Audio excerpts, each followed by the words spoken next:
नमस्कार, मी सुरेश पुलारी। आज मराठा आरक्षणासाठी जोर बैठक आंदोलनाचा 235वा दिवस।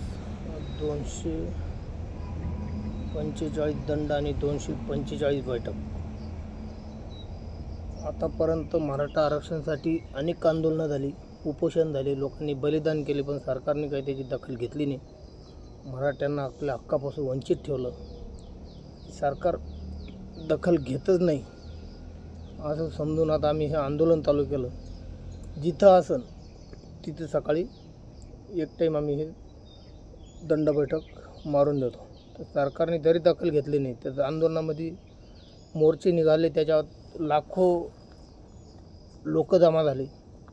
तर लाखो लोकांचे हजार रुपये म्हणलं तर सगळे मिळून करोडो रुपये खर्च झाले, अब्जावधी रुपये खर्च झाले, पण सरकारने काही त्याची दखल घेतली नाही। त्यामुळे हे आंदोलन चालू केलं। हे आंदोलन तसं पाहिलं तर बिनखर्ची आहे।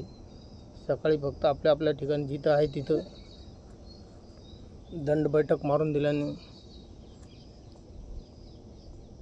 आपला हक्क मिळवण्यासाठी आपण काहीतरी करतोय, आपण थांबलेलं नाही, हा संदेश जातो।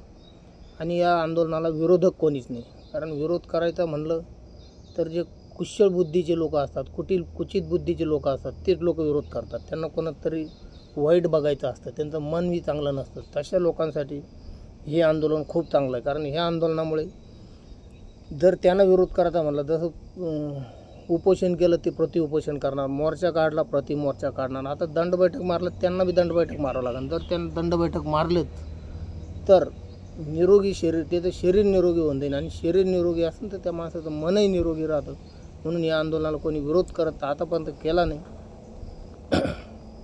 हे आंदोलन असं सतत चालू राहतं।